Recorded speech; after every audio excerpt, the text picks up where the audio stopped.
Herkese merhaba. Umarım herkesin sağlığı ve keyfi yerindedir. Geçen ay bitiremediğimiz konuları bu hafta tamamlayacağız. Fadime Birel ben. Astroloji günlüğü olarak astrolojinin öngörülerini sizinle paylaşmaya çalışıyorum. Bu videoda 16-22 Ağustos arasındaki gökyüzü hareketlerinin burçlara etkilerini anlatmaya çalışacağım. Bu hafta sonunda Kova burcunda dolunay gerçekleşecek. Buna dair detaylı videoyu daha sonra yayınlayacağım.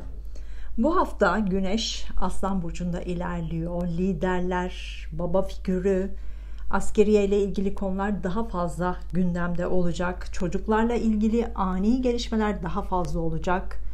Aşk, tutku ve ihtiras nedeniyle tartışmalar daha fazla olabilir. Mars ve Merkür Başak burcunda ilerliyor. Sağlık sektörüyle ilgili konular, kamu sektörüyle ilgili konular, hizmet alanlarıyla ilgili konularda bazı sonuçları bu hafta alacağız. Sağlık konuları daha fazla konuşulacak. Bu alanlarda sözleşmeler, anlaşmalar da yapılacak ve imzalanacak. Mars ve Merkür Başak burcunda olduğu için fazla detaylara takılabiliriz. Bu da işlemlerimizin, duygusal hayatımızın daha yavaş ilerlemesine neden olabilir. Fazla detaylara takılmayın bence. Genel sağlık konuları daha fazla gündemde olacak bu hafta ama bağırsak ve karın bölgesiyle ilgili sağlık konularında ameliyat ve ciddi operasyonlarda gündemde olabilir. Satürn Kova burcunda ve retro halinde sene başından beri bizi etkileyen konuları muhakeme edeceğiz. Sene başından beri dünya genelinde gündeme gelen ayaklanmaların sonuçlarını da görmeye başlayacağız. Plüto Oğlak burcunda ve retro halinde geçmişte gizli kalmış konular tekrar açığa çıkabilir. İnşaat sektörü, gayrimenkul alanlarıyla ilgili, iş adamlarıyla ilgili, liderlerle ilgili gizli kapaklı konular da açığa çıkabilir. Bu hafta ortasından itibaren Uranüs retrosu başlayacak. Uranüs Boğa burcunda. Doğum haritamızdaki Boğa burcunun bulunduğu ev ve planete göre etkisi karşımıza çıkmaya başlayacak. Burçlar kısmında bunları da anlatacağım. Satürn ve Plüto retro halinde olduğu için deprem konuları gündeme gelse de çok büyük hasarlı depremler olmayacak. Küçük ölçekli depremler olabilir ancak Kasım 2021'den sonra büyük şiddetli depremlere hazır olmalıyız. Burçlar kısmında planetlerin etkilerini detaylı anlatacağım. Burçlar kısmına geçmeden önce doğum haritanızı çıkartırsanız daha anlaşılır olacaktır. Doğum haritasını astrolojigünlüğü.com sayfamdan doğum haritası nasıl çıkartılır kısmından çıkartabilirsiniz. Danışmanlıkla ilgili veya sormak istediğiniz konularla ilgili de astrolojigünlüğü@gmail.com adresime mail gönderebilirsiniz. Doğum haritası analizini kalıcı olması için yazılı olarak göndermeyi tercih ediyorum. Videolardaki gibi teknik terimleri kullanmıyorum. İstediğiniz dilde doğum haritası analizi için de mail atabilirsiniz. Şimdi 16-22 Ağustos arasındaki gökyüzü transitlerinin burçlar etkilerini paylaşacağım. Burçlara dair dakikaları aşağıda açıklamalar kısmında yazacağım. Dakikalara tıklayarak burçlarınıza daha hızlı ilerleyebilirsiniz.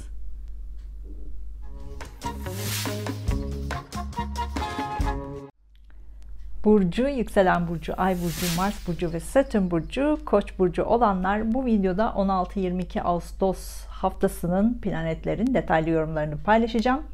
Kanalıma abone olup zile basarsanız videolardan daha hızlı haber alabilirsiniz. Son aylarda aşk konusunda bazı sorunlarla karşılaştınız. Bazen gergin zamanlar yaşadınız. Bazen psikolojinizi bozacak durumlarla karşılaştınız. Son haftalarda ise aşk konusunda daha duygusal ve daha anlayışlı olmaya başladınız.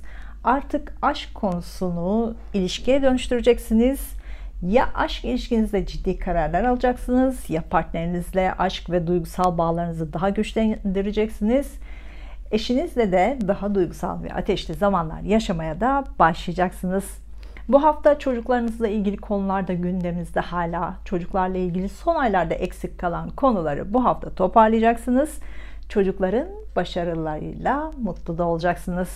Çocuk konusunda sağlıkla ilgili de gelişmeler olabilir. Son zamanlarda çocukların sağlıklarıyla ilgili konular karşınıza çıktıysa bu hafta bu konuları sonuçlandıracaksınız. Çocukların sağlık konularıyla ilgili bazı konuları toparlayacaksınız.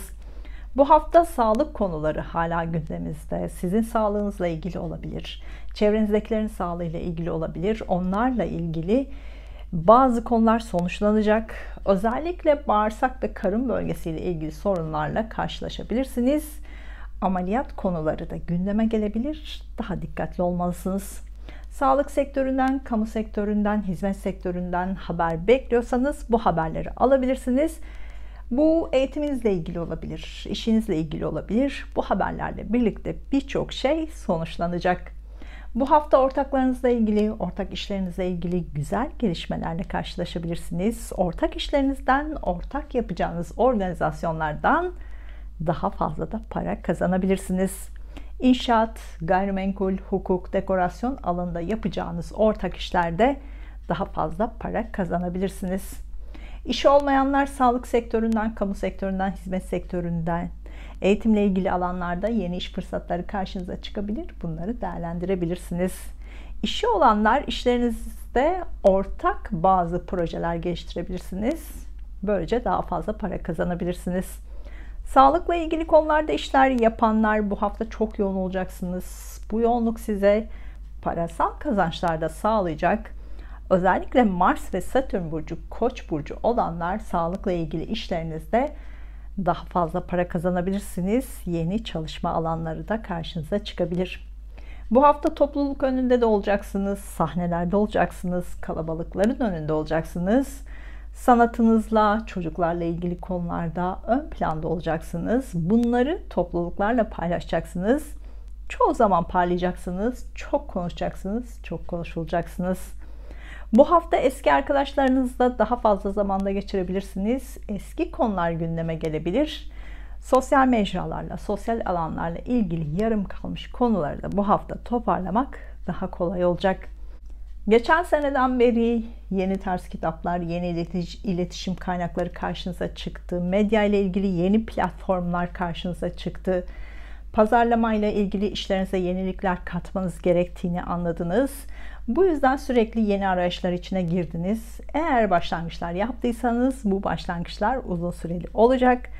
Bu yeni başlangıçlar size yeni kapılar açmaya da başlayacak. Güzel bir hafta olmasını diliyorum. Duygusal hayatınızla ilgili işaretler için Ay burcunuzu, iş ve eğitim hayatınızla ilgili işaretler için Mars ve Satürn burcunuzu da izlemelisiniz.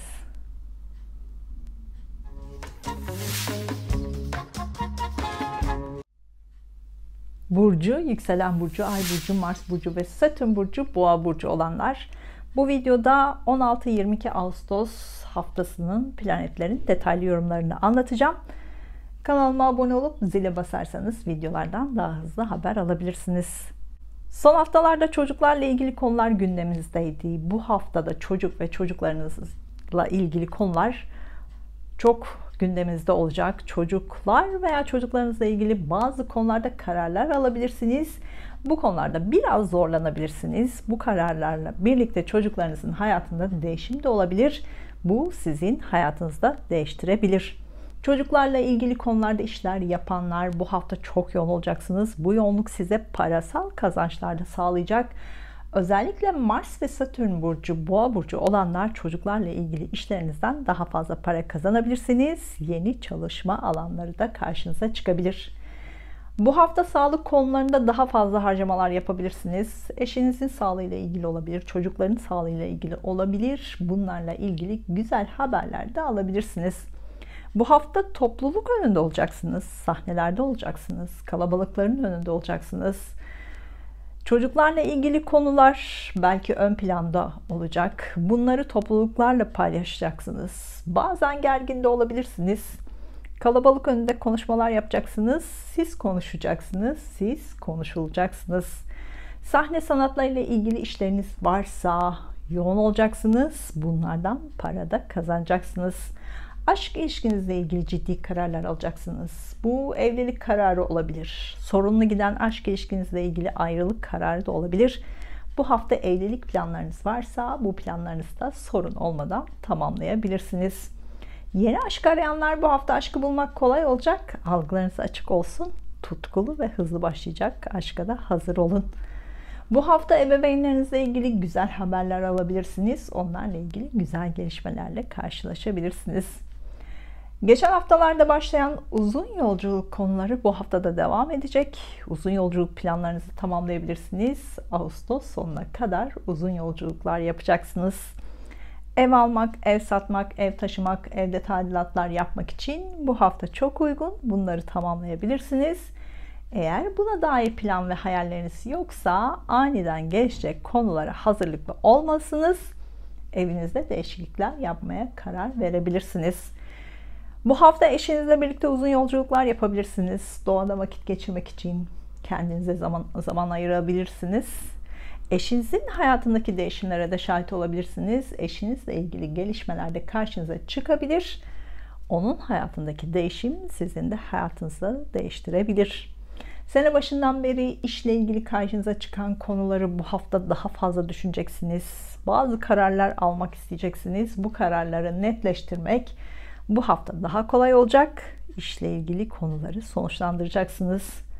İşlerinizle ilgili eskiden yarım kalmış konuları bu hafta toparlamak kolay olacak. İşle ilgili beklediğiniz haberleri de alabilirsiniz.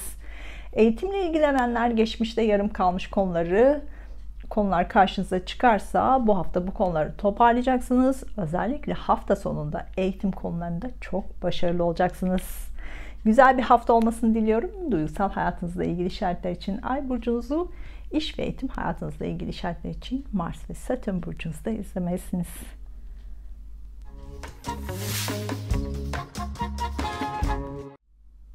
Burcu, yükselen burcu, Ay burcu, Mars burcu ve Satürn burcu, ikizler burcu olanlar, bu videoda 16-22 Ağustos haftasının planetlerin detaylı yorumlarını anlatacağım. Kanalıma abone olup zile basarsanız videolardan daha hızlı haber alabilirsiniz. Geçen haftayla birlikte başlayan uzun yolculuk konuları bu haftada devam edecek. Uzun yolculuk planlarınızı tamamlayabilirsiniz. Eylül sonuna kadar da uzun yolculuklar daha fazla yapacaksınız. Ev almak, ev satmak, ev taşımak, evde tadilatlar yapmakla ilgili planlarınızı da bu hafta tamamlayabilirsiniz. Yurt dışına veya şehir dışına taşınma planlarınız da varsa bunlarla ilgili konuları da artık toparlayacaksınız. Hafta boyunca ebeveynlerinizle ilgili konular sürekli gündeminizde olacak. Onların hayatında değişimlere şahit olabilirsiniz. Onlarla ilgilenmek zorunda kalabilirsiniz. Ebeveynlerinizle ilgili bazı konular sizi biraz gergin yapabilir. Sakin kalırsanız sorun yaşamazsınız. Ebeveynlerinizle ilgili konularda görüşmelerde daha fazla yapacaksınız. Bu hafta eşinizle birlikte uzun yolculuklar yapabilirsiniz. Bu yolculukta biraz gergin durumlarla da karşılaşabilirsiniz. Evlenme planı olanlar bu hafta bu organizasyonlarınızı tamamlayabilirsiniz. Yeni bir hayata başlangıçta yapabilirsiniz. Mars ve Satürn burcu, ikizler burcu olanlar bu hafta işlerinizle çok yoğun olacaksınız. Dekorasyon, gayrimenkul, evle ilgili, yemek sektörüyle ilgili yeni konuları işlerinize katacaksınız. Hizmetle ilgili bölümleri, kamuyla ilgili bölümleri işlerinize katarsanız daha da başarılı olabilirsiniz. Bu hafta aşk konuları gündemimizde olacak. Aşk ilişkinizde duygusal paylaşımlar daha fazla yapacaksınız. Aşk ilişkinizle ilgili ciddi kararlar da alabilirsiniz. Yeni bir aşk hikayesi de başlayabilir. Bu hafta partnerinizle birlikte romantik planlar da yapabilirsiniz. Ailenizle birlikte ailenizle ilgili konuları daha fazla göreceksiniz. Ailede bazı konular bu hafta sonuçlanacak. Yeni iş arayanlar dekorasyonla ilgili işlerde, gayrimenkul alanında, inşaat alanında, yemek sektöründe yeni işler karşınıza çıkabilir. Bunları değerlendirmelisiniz. Bu hafta eşinizin işleriyle ilgili bazı gergin durumlarla karşılaşabilirsiniz. Sakin olursanız hızlı çözümler üretebilirsiniz. Bununla ilgili eşinizle daha fazla görüşmeler yapacaksınız. Bu hafta kardeşlerinizle ilgili güzel haberler alabilirsiniz. Onların mutluluklarını da paylaşabilirsiniz. Yurt dışı ile ilgili, şehir dışı ile ilgili işleriniz varsa, eğitim konularınız varsa bunlarla ilgili de taşınma veya ev değiştirme konuları da karşınıza çıkabilir. Geçen ay bunlarla ilgili sonuçları almıştınız. Şimdi bunları tamamlayacaksınız. Bu hafta çocuk konularında daha duygusal olacaksınız. Çocuklarla ilgili konularda daha fazla harcamalar yapabilirsiniz. Çocukların duygusal ilişkileriyle ilgili onların yanında olabilirsiniz. Tutulmalar son bir senedir Yay burcu ve İkizler burcu aksında ilerliyor. Tutulmalar sizi hayatınızda 180 derece değişime zorluyor. Eviniz, eşiniz, ebeveynleriniz ve ailenizle ilgili değişimleri Eylül ayı sonuna kadar tamamlayacaksınız.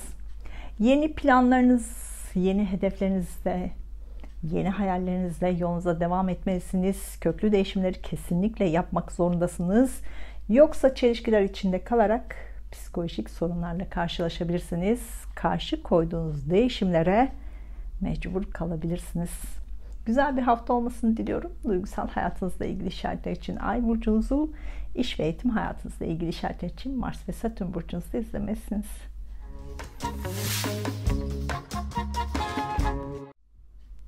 Burcu, yükselen burcu, Ay burcu, Mars burcu ve Satürn burcu, Yengeç burcu olanlar bu videoda 16-22 Ağustos haftasının planetlerin detaylı yorumlarını anlatacağım. Kanalıma abone olup zile basarsanız videolardan daha hızlı haber alabilirsiniz. Olumlu para konuları bu hafta gündemimizde olacak. Beklediğiniz para elinize geçecek. Yeni yatırım konuları karşınıza çıkacak. Bu yatırımlarla ilgili kardeşlerinizle, akrabalarınızla veya yakın çevrenizdeki kişilerle görüşmeler yapacaksınız.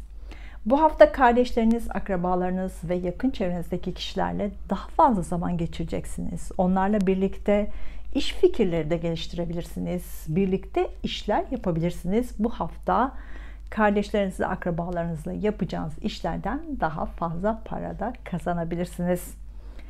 Çevrenizdeki kişilerle olan ilişkileriniz daha fazla gündeme gelmeye başlayacak. Kardeşleriniz, akrabalarınız, yakın çevrenizdeki kişilerle olan ilişkilerinizi muhakeme edeceksiniz bu hafta. Onların hayatındaki değişimlere de şahit olabilirsiniz. Sizin hayatınızdaki yerlerini de sorgulayacaksınız. Bazen tartışmalar da yaşayacaksınız. Bazen sizden uzaklaştıklarını da görebilirsiniz. Yeni iş arayanlar, sağlık, kamu ve hizmet sektörlerinde basın yayınla, iletişimle, lojistikle, pazarlamayla ilgili bölümlerde işler bulabilirsiniz. Bu işlere başvuru yaptıysanız bunlardan sonuçları da bu hafta alabilirsiniz. Bu hafta evinizle ilgili dekorasyon değişikliklerini de yapabilirsiniz. Evinize farklı eşyalar katabilirsiniz. Bunlarla ilgili biraz fazla harcamalar da yapabilirsiniz. Bu hafta eşinizle birlikte uzun yolculuklar da yapabilirsiniz. Partnerinizle birlikte romantik planlar yapabilirsiniz. Duygusal zamanlar daha fazla yaşayacaksınız. Bu hafta ebeveynlerinizle ilgili veya eşinizle ilgili para konuları da gündeminizde olacak. Bu olumlu bir para konusu olacak. Yeni aşk arayanlar, ebeveynleriniz veya akrabalarınız sizi yeni biriyle tanıştırabilir. Algılarınız açık olsun. Aşk ve duygu dolu bir başlangıç yapabilirsiniz. Finansla ilgili bu hafta geçmişte yarım kalan borçlarınızla ilgilenmek zorunda kalacaksınız. Bunları ödemek bu hafta daha kolay olacak. Beklenmedik bazı borçlar da karşınıza çıkabilir. Uzun zamandır sizi bunaltan borçlarınızın bir kısmını da kapatabilirsiniz. Arabayla ilgili, elektronik eşya ve sistemlerle ilgili bazı sorunlarla da karşılaşabilirsiniz. Bunlarla ilgili harcamalar yapmak zorunda kalabilirsiniz. Dikkatli olmanızda fayda var. Eski ilişkileriniz tekrar karşınıza çıkabilir. Bu ilişkilerle ilgili gizli kalmış konular açığa çıkabilir. Kafanız tekrar karışabilir. Bu hafta ortasına kadar sosyal mecralarla ilgili, sosyal alanlarla ilgili konularda yenilikleri yapın. Bunlarla ilgili yenilikleri hayatınıza katın. Ocak ayı ortasına kadar bu konularda yenilikler yapmak zor olacak. Var olan sistemi oturtmaya çalışacaksınız. Güzel bir hafta olmasını diliyorum. Duygusal hayatınızla ilgili işaretler için Ay burcunuzu, iş ve eğitim hayatınızla ilgili işaretler için Mars ve Satürn burcunuzu da izlemelisiniz.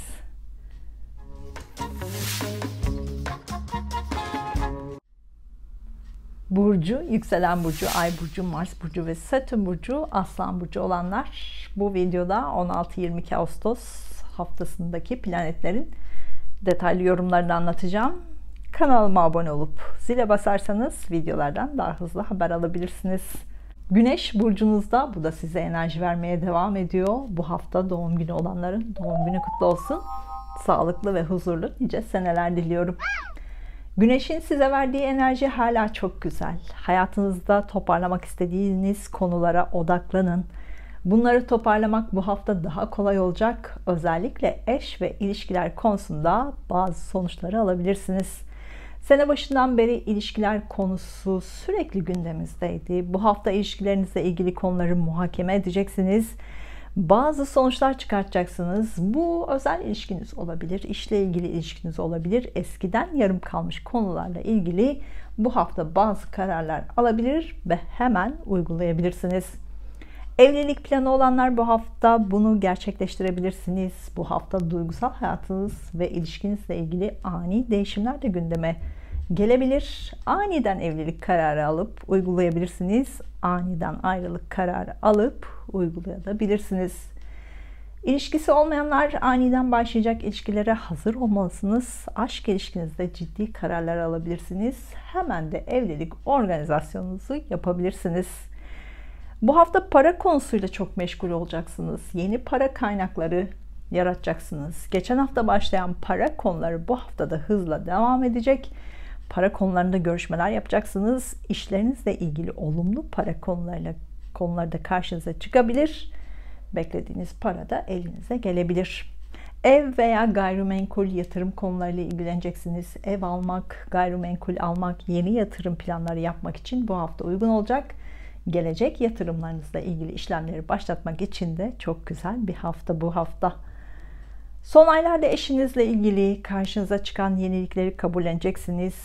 Evinizi taşımanız gerekiyorsa taşıyacaksınız. Bu konuları da sonuçlandıracaksınız. Son aylarda üzerinde çalıştığınız konuların artık meyvelerini de yemeye hazır olun. Hayatınızda yaptığınız değişimleri hızla toparlayacaksınız. Yeni işinizle ilgili konuları toparlayacaksınız. Yeni hayatınıza alışmaya başlayacaksınız. İlişkilerinizle ilgili son aylarda, son haftalarda karşınıza çıkan yenilikleri artık daha iyi anlayacaksınız. Artık daha kolay kabulleneceksiniz. Yeni iş arayanlar bu hafta sağlık, kamuyla ilgili, hizmet sektörüyle ilgili alanlarda, yemek sektörü, gayrimenkul, estetik ve güzellikle ilgili, finansla ilgili bölümlerde yeni işler karşınıza çıkabilir. Bunları değerlendirmelisiniz. Bu hafta kardeşlerinizin duygusal hayatıyla ilgilenmek zorunda kalabilirsiniz. Kardeşlerinizle veya akrabalarınızla duygusal zamanlar daha fazla yaşayacaksınız. Yeni aşk arayanlar, kardeşleriniz, akrabalarınız, komşularınız sizi yeni biriyle tanıştırabilir. Bu başlayacak aşk, duygu ve tutku dolu bir aşk olacak. Güzel bir hafta olmasını diliyorum. Duygusal hayatınızla ilgili işaretler için Ay burcunuzu, iş ve eğitim hayatınızla ilgili işaretler için Mars ve Satürn burcunuzda izlemelisiniz.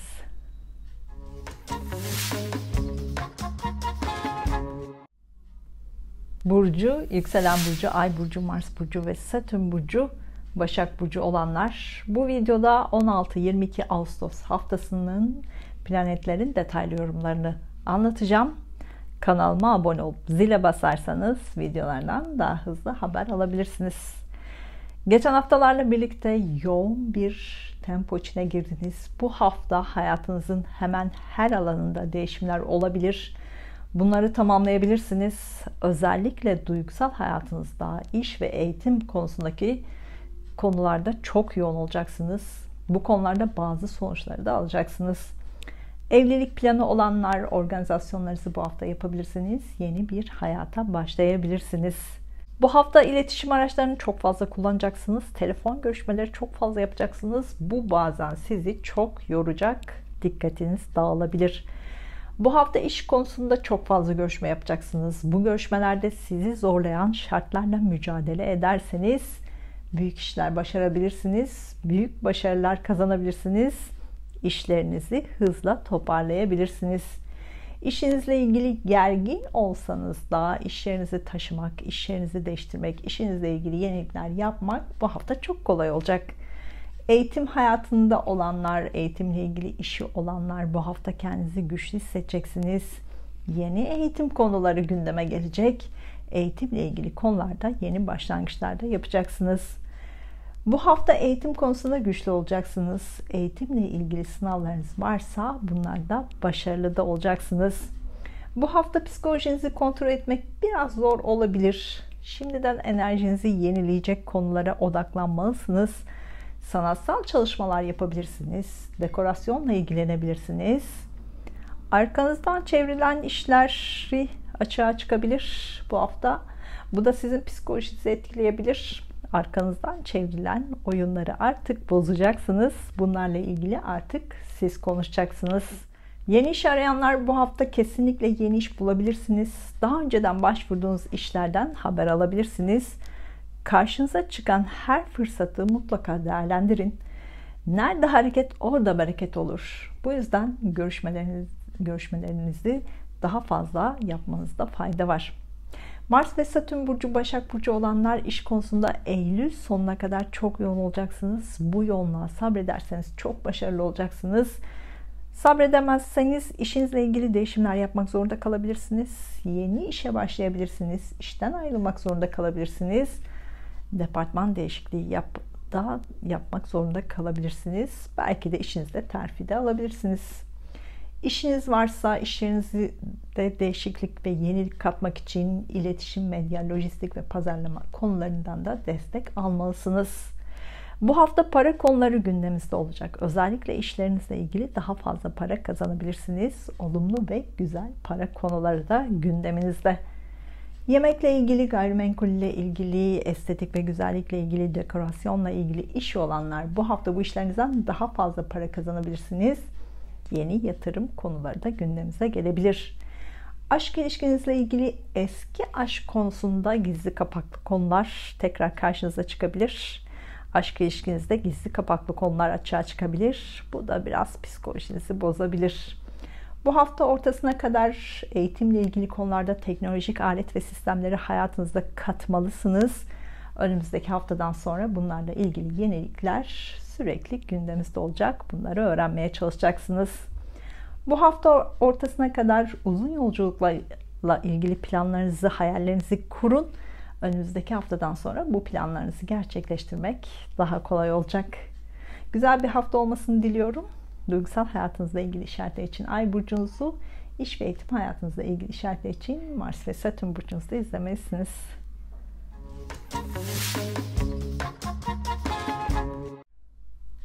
Burcu, yükselen burcu, Ay burcu, Mars burcu ve Satürn burcu, Terazi burcu olanlar bu videoda 16-22 Ağustos haftasındaki planetlerin detaylı yorumlarını anlatacağım. Kanalıma abone olup zile basarsanız videolardan daha hızlı haber alabilirsiniz. Bu hafta sizin için en güzel haber Venüs burcunuzda olacak. Aşk ve para konularında şanslı bir dönem başlıyor. Duygularınızı paylaşmak daha kolay olacak. Duygularınızı anlatmak daha kolay olacak. Aşkta şanslı olacaksınız. Partnerinizle duygusal zamanlar daha fazla yaşayacaksınız. Dolunayın da etkisiyle aşk ilişkinizle ilgili ciddi kararlar alacaksınız. Duygusal kararlar alacaksınız. Bunu da hemen uygulayacaksınız. Yeni aşk karşınıza çıkacak. Farklı mekanda, farklı biriyle, farklı yaşta. Belki size çok yabancı biriyle aşk ilişkisine başlayabilirsiniz. Algılarınız açık olsun. Bu hafta para konusunda şanslı olacaksınız. Beklediğiniz para varsa bu da elinize geçebilir. Estetik ve güzellikle ilgili işlemlerinizde bu hafta yaptırabilirsiniz. Güzel sonuçlar alabilirsiniz. Bununla ilgili daha fazla harcamada yapabilirsiniz. Estetik ve güzellikle ilgili işiniz varsa bu hafta bu işlerden daha fazla para da kazanabilirsiniz. Son aylarda arkadaşlarınızla aranızda olan gerginlik bu hafta bitiyor. Arkadaşlarınızdan uzakta geçirdiğiniz zamanlar artık bitiyor. Şimdi arkadaşlarınızla daha fazla zaman geçireceksiniz. Arkadaşlarınızla ilişkileriniz daha sıcak olacak. Onların güzel enerjilerinden faydalanacaksınız. Bu hafta sosyal mecralarda, sosyal alanlarda daha fazla zaman geçireceksiniz. Bu alanlarda bazı konular açığa çıkabilir. Gerçekler açığa çıkabilir. Bu hafta ruhsal olarak daha duygusal olacaksınız. Ancak mantığınız da sizi zorlayacak. Kendinizle ilgili konularda mantık ve duygu karmaşası çok fazla yaşayacaksınız. Kendinizi anlamaya çalışırken, hissettiklerinizi anlamaya çalışırken biraz gergin olabilirsiniz. Bu da kendi içinizde patlamalara neden olabilir. Psikolojinizi kontrol etmek biraz zor olabilir. Bunu bilin. Sakin kalın. Bu durumlarda en büyük çözüm sanat olacaktır. Sanatla ilgilenmek size iyi gelecektir. Bu hafta psikolojiyle, mistik konularla, psikolojilerle, astrolojiyle, sanatla, doğaüstü olaylarla daha fazla vakit geçirebileceksiniz. Bu konularda işleriniz varsa bunlarla da yoğun olacaksınız. Eski aşk ilişkinizle ilgili konular tekrar gündeme gelebilir. Bazı konular konuşulacak. Bazı konularda açıklamalar yapılacak. Gizli ilişkiniz varsa bununla ilgili her şey açığa çıkabilir. Bu haftadan hayatınızla ilgili düşünceler içinde olacaksınız. Hayatınızla ilgili neleri değiştirmek istiyorsunuz? Bunları da çok düşüneceksiniz. Bunlara dair hayaller kurmaya başlayın. Bu hafta kuracağınız hayaller kısa zamanda gerçekleşecek. Buna göre hayallerinizi kurun, hedeflerinizi belirleyin, dileklerinizi dileyin. Bu haftanın güzel enerjilerinden faydalanın. Bu hafta kendinize odaklanacaksınız. Sürekli kendinizle ilgileneceksiniz. Hem ruhsal olarak hem bedensel olarak kendinizi yenilemeye çalışacaksınız. Hayatınızda neleri değiştirmek istiyorsunuz? Bunlara odaklanacaksınız. Bunlarla ilgili hayaller kurmaya başlayacaksınız. Hedefler belirlemeye başlayacaksınız. Eylül ve Ekim'de bu hedeflerinizi gerçekleştireceksiniz. Güzel bir hafta olmasını diliyorum. Duygusal hayatınızla ilgili işaretler için Ay burcunuzu, İş ve eğitim hayatınızla ilgili işaretler için Mars ve Satürn burcunuzda izlemelisiniz.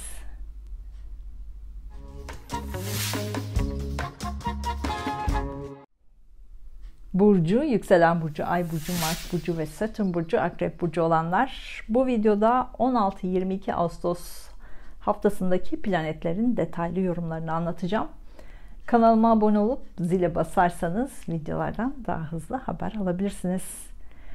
Bu hafta işlerinizde çok yoğun olacaksınız. İşlerinizle ilgili daha fazla göz önünde olacaksınız. İş konusunda ön sıralarda olacaksınız. Parlayacaksınız. Kendinizi ifade etmek daha kolay olacak. İşlerinizle ilgili her şey açık ve göz önünde olacak. Son haftalarda yaptığınız işlerin meyvelerini de toplamaya devam ediyorsunuz. İşinizle ilgili parasal konular gündeminizde olacak. Alacak verecek konularını takip edeceksiniz. Son aylarda yaptığınız işlerden beklediğiniz paraları da alacaksınız. Bu hafta sosyal mecralarda, sosyal alanlarda daha fazla zaman geçireceksiniz. Bu alanlarda işleriniz varsa çok yoğun olacaksınız. Kendinizi buna hazırlamalısınız. Bu alanlarda yeni projeler geliştirebilirsiniz. Hatta büyük bir atılım yaparak ön sıralarda da olabilirsiniz. İşlerinizle ilgili konularda sosyal mecralarla ilgili başlangıçlar yapabilirsiniz.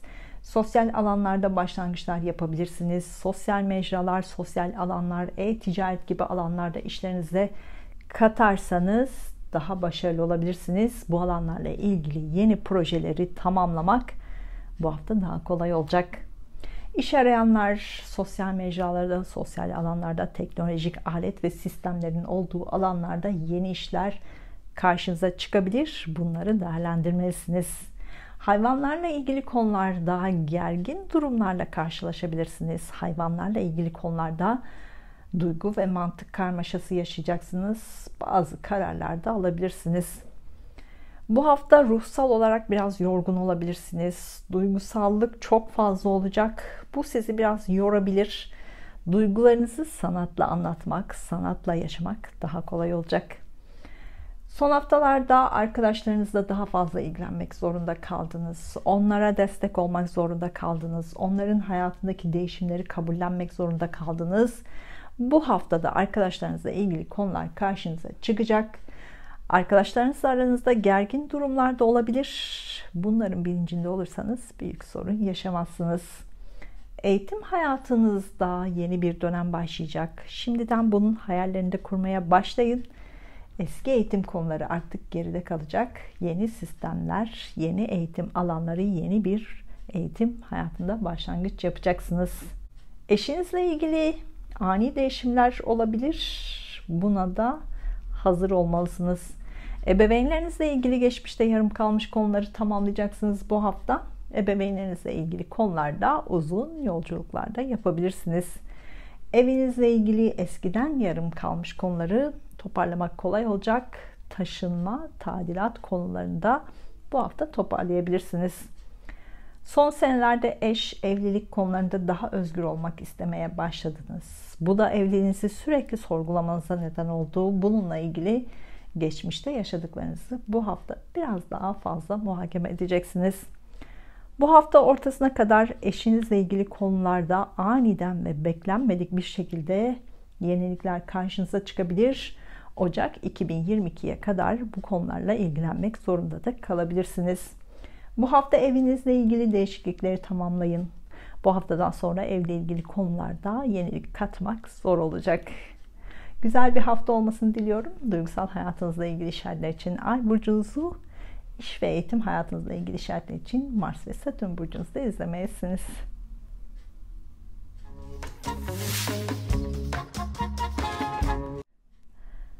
Burcu, yükselen burcu, ay burcu, Mars burcu ve Satürn burcu, yay burcu olanlar bu videoda 16-22 Ağustos haftasında planetlerin detaylı etkilerini anlatacağım. Kanalıma abone olup zile basarsanız videolardan daha hızlı haber alabilirsiniz. Bu hafta iş konularıyla o kadar yoğun olacaksınız ki bu yoğunluk bazen sizi bunaltacak derecede olabilir. İşinizle ilgili ani değişimlere de hazır olmalısınız. Sizin kontrolünüz dışında gelişmeler karşınıza çıkabilir. İşinizde terfi konusu olabilir, işten ayrılma konusu olabilir, işinizde yer değiştirme konusu olabilir, iş yerinizde değişimler söz konusu olabilir. İş konusunda biraz kararsız da kalabilirsiniz. İş arayanlar bu hafta kesinlikle işle ilgili başvurularınıza cevap alıp yeni başlangıçlar yapabilirsiniz. Algılarınız açık olsun. Bu hafta yapacağınız başlangıç uzun vadeli bir işin başlangıcı olacak. Bu hafta iş konusunda görüşmeler daha fazla da yapacaksınız. Eğitim konusunda bu hafta başarılı olacaksınız. Eğitim alanında çalışanlar bu hafta çok yoğun olacaksınız. Bu yoğunluk sizi biraz bunaltabilir. Bunun bilincinde olursanız daha sabırlı olabilirsiniz. Daha da başarılı olabilirsiniz. Eğitim konularında daha ön sıralarda ve göz önünde olacaksınız. Bu hafta uzun yolculuklar yapacaksınız. Bu eğitimle ilgili konular nedeniyle olabilir. İşinizle ilgili olabilir, aşk hayatınızla ilgili olabilir, ilişkinizle ilgili olabilir. Turizm amaçlı da olabilir. Bu yolculuklar size iyi gelecek. Yapacağınız yolculuklarda ateşli konulara dikkat edin. Yanık ve ateşle ilgili sağlık konuları da karşınıza çıkabilir. Mars ve Satürn burcu, yay burcu olanlar bu hafta işlerinizle ilgili çok yoğun olacaksınız. Bu hafta iş konusunda bazı konuları artık toparlayacaksınız. Bu hafta partnerinizle birlikte sosyal alanlarda birlikte vakitte geçirebilirsiniz. Yeni aşk arayanlar sosyal mecralarda, sosyal alanlarda, arkadaş ortamlarında yeni biriyle tanışabilirsiniz. Duygusal ve romantik bir başlangıç yapabilirsiniz. Son aylardaki tutulmaların etkileri azalmaya başladı. Ancak hayatınızdaki değişimleri yapmanızla ilgili baskılar hala devam ediyor. Eğer geçen seneden beri değişimleri yapmadıysanız bu sene büyük değişimleri yapmak zorundasınız. Bu dönemde işlerinizle ilgili değişiklikleri tamamlayacaksınız. Özellikle 4 Aralık'tan sonra yeni bir hayata başlayacaksınız. Yurt dışı ile bağlantısı olanlar, yurt dışı ile ilgili işi olanlar bu hafta bu konularda çok yoğun olacaksınız. Bu işlerinizden kazançlar sağlayabilirsiniz. Bu alanlarda sizi bunaltan sorunları hızlı çözümlerde üretebilirsiniz. Bu hafta yurt dışından veya uzak yerlerden beklediğiniz haberleri alabilirsiniz. Bu haberlerle birlikte çok mutlu olacaksınız. Duygusal olarak da yoğun olacaksınız. Sene başından beri akrabalarınızla olan ilişkilerinizde gergin durumlar yaşadıysanız bu hafta bu konuları muhakeme edeceksiniz. Bunlardan dersler çıkartacaksınız. Güzel bir hafta olmasını diliyorum. Duygusal hayatınızla ilgili işaretler için Ay burcunuzu, iş ve eğitim hayatınızla ilgili işaretler için Mars ve Satürn burcunuzda izlemelisiniz.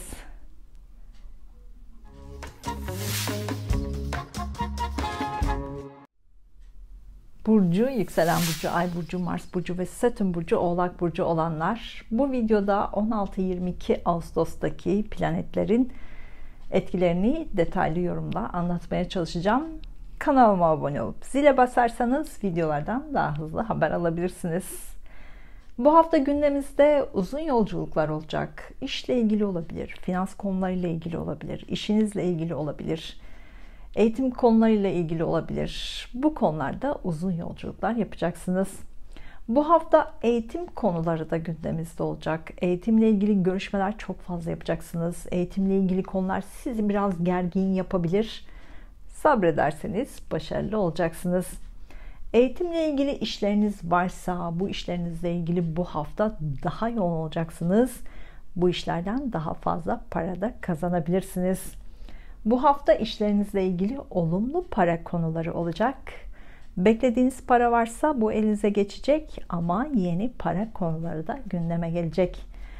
Yurt dışıyla bağlantısı olanlar, şehir dışıyla bağlantısı olanlar, yurt dışıyla veya şehir dışıyla ilgili işi olanlar, bu hafta bu konularda çok yoğun olacaksınız. Bu işlerinizden kazançlar sağlayabilirsiniz.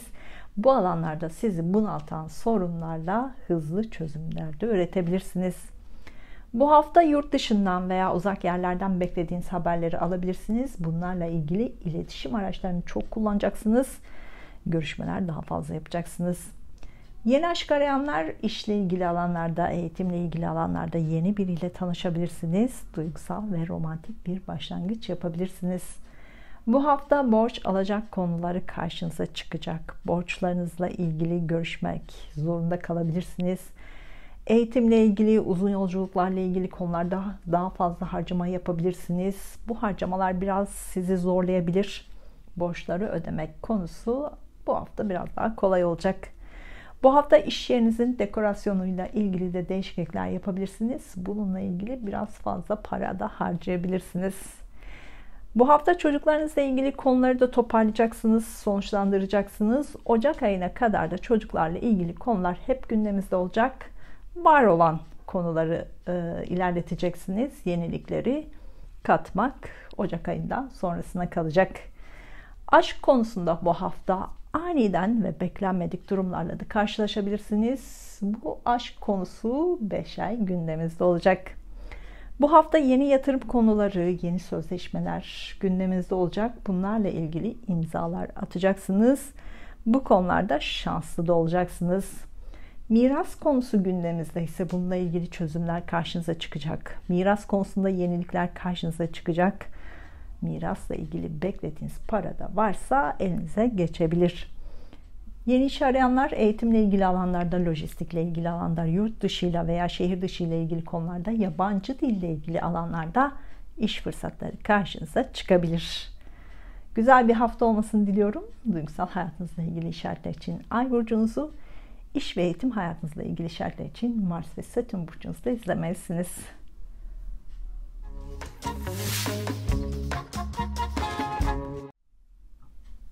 Burcu, yükselen burcu, ay burcu, Mars burcu ve Satürn burcu, Kova burcu olanlar, bu videoda 16-22 Ağustos haftasındaki planetlerin detaylı yorumlarını paylaşacağım. Kanalıma abone olup zile basarsanız videolardan daha hızlı haber alabilirsiniz. Bu hafta ikili ilişkileriniz daha fazla gündemde olacak. Bu özel ilişkiniz olabilir, işle ilgili ilişkiniz olabilir. İkili ilişkilerle ilgili bu hafta güzel gelişmeler olacak. İlişkinizi düzene koyacaksınız. İlişkileriniz nedeniyle topluluk önünde olacaksınız. İlişkileriniz herkes tarafından da konuşulabilir.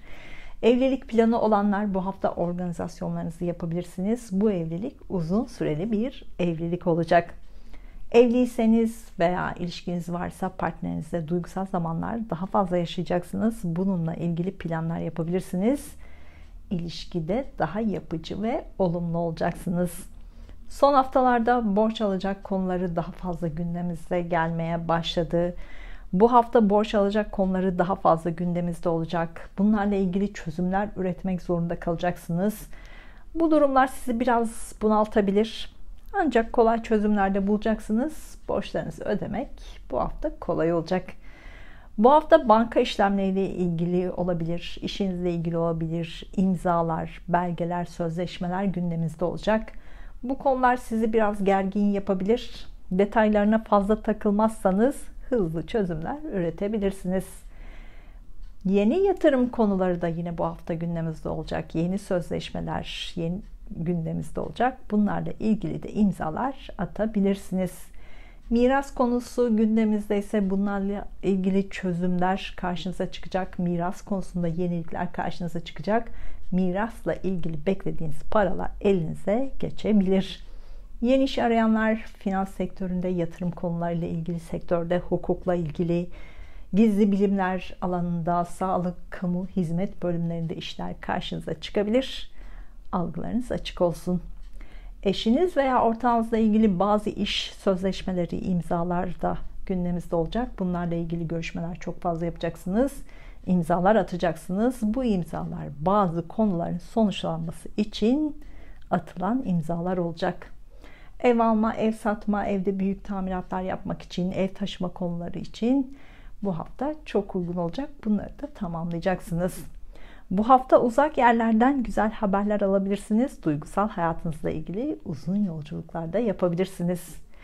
Yurt dışı ile ilgili işleriniz varsa, şehir dışı ile ilgili işleriniz varsa, eğitimle ilgili işleriniz varsa bu konulardan bu hafta daha fazla para da kazanacaksınız. Hafta ortasına kadar evinizle ilgili konuları hızla da tamamlayacaksınız. Bu hafta hayatınızdaki birçok konuyu toparlamak ve sonuçlandırmak daha kolay olacak. Sene başından beri Satürn sizi eğitmeye çalıştı. Disiplinli olmanız için, planlı olmanız için, daha dikkatli olmanız için sürekli eğitmeye çalıştı. Bu bazen sizi yordu. Çünkü siz planlı çalışmayı, planlı yaşamayı sevmezsiniz. Hayaller kurarak yaşamayı seversiniz. Karamsar değilsiniz. Pozitif düşünen birisiniz. Sorun yaşadığınızda hemen çözüm üretirsiniz. Ama Satürn bu konuda eksiklerinizi size göstermeye çalışıyor. Ekim ortasına kadar bunları düşüneceksiniz. Almanız gereken derslerin ne olduğunu düşüneceksiniz. Kendinizi eğiteceksiniz. Güzel bir hafta olmasını diliyorum. Duygusal hayatınızla ilgili işaretler için Ay burcunuzu, iş ve eğitim hayatınızla ilgili işaretler için Mars ve Satürn burcunuzu izlemelisiniz.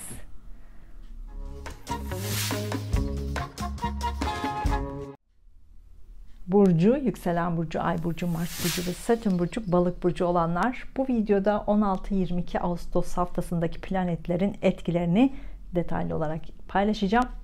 Kanalıma abone olup zile basarsanız videolardan daha hızlı haber alabilirsiniz. Bu hafta ilişkileriniz daha fazla gündeminizde olacak. Bazen gergin olacaksınız. Bazen ilişkilerinizi düzenleyeceksiniz. İkili görüşmeler daha fazla yapacaksınız. Son haftalarda ilişkinizle ilgili kafanızda bazı sorular olduysa, bu özel ilişkinizle ilgili olabilir, işle ilgili ilişkinizle olabilir. Bu hafta bu sorulara cevaplar bulmaya çalışacaksınız. Evlilik kararı alabilirsiniz, ortak iş başlangıcı yapabilirsiniz, ortağınızdan ayrılma kararı alabilirsiniz, ilişkinizi veya evliliğinizi bitirme kararı da alabilirsiniz. İlişkinizle ilgili ciddi kararlar alacaksınız. Eylül sonuna kadar ilişkilerinizi sürekli sorgulayacaksınız. Bu iş olabilir, aşk ilişkiniz olabilir, evlilik ilişkiniz olabilir. İlişkinizle ilgili bitişler ve başlangıçlar yaşayacaksınız. Bu hafta sağlık konuları da hala gündeminizde. Temmuz başından beri sağlık konuları sizi çok bunalttı. Bu haftadan sonra sağlık konuları gündemimizden gidecek, daha rahat edeceksiniz. Bu hafta fazla para harcayabilirsiniz. Estetik ve güzellikle ilgili özellikle harcamalarınıza dikkat edin. Evinizle ilgili yatırım konularında harcamalar da yapabilirsiniz. Partnerinizle ilgili konularda bu hafta yine daha fazla para harcayabilirsiniz. Ev alma, ev satma, evde büyük değişiklikler yapmak için de bu hafta uygun olacak. Evinizin dekorasyonunda değişiklikler de yapabilirsiniz. Yeni iş arayanlar gayrimenkul sektöründe, sağlık sektöründe, kamu alanlarında, hizmet sektöründe, hukuk alanında, mimari alanda, dekorasyon alanında yeni iş fırsatları karşınıza çıkabilir. Algılarınız açık olsun. Bu alanlarda işi olanlar yoğun bir tempoda çalışacaksınız. Bu yoğunluk bazen sizi bunaltacak.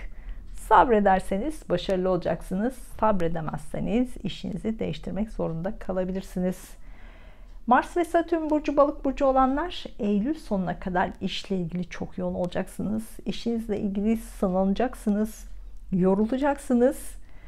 Sabrederseniz büyük başarılar kazanabilirsiniz. Büyük paralar da kazanabilirsiniz. Sene başından beri Satürn sizi eğitmeye çalıştı. Kendinizi anlamanızla ilgili, kendinizi dinlemenizle ilgili, kendinizle daha fazla ilgilenmenizle ilgili sizi eğitmeye çalıştı. Kendinizin her şeyden, herkesten daha değerli olduğunuzu görmenizi istedi. Kendi içinize çekilip kendi değerinizi anlamanızı istedi. Bu hafta bunları çok fazla düşüneceksiniz. Kendi özbenliğinizin farkına varacaksınız. Ekim ortasına kadar bunları düşüneceksiniz. Almanız gereken derslerin ne olduğunu düşüneceksiniz ve kendinizi eğiteceksiniz. Evlilik planı olanlar bu hafta organizasyonlarınızı yapabilirsiniz. Yeni bir hayata başlayabilirsiniz. Bu uzun vadeli bir evlilik olacak. Bu hafta arkadaşlarınızla ilgili eskiden yarım kalmış konular tekrar karşınıza çıkabilir. Bu gizli kalmış konular olabilir. Gizli olaylar açığa da çıkabilir. Güzel bir hafta olmasını diliyorum. Duygusal hayatınızla ilgili işaretler için Ay burcunuzu, iş ve eğitim hayatınızla ilgili işaretler için Mars ve Satürn burcunuzu da izlemelisiniz.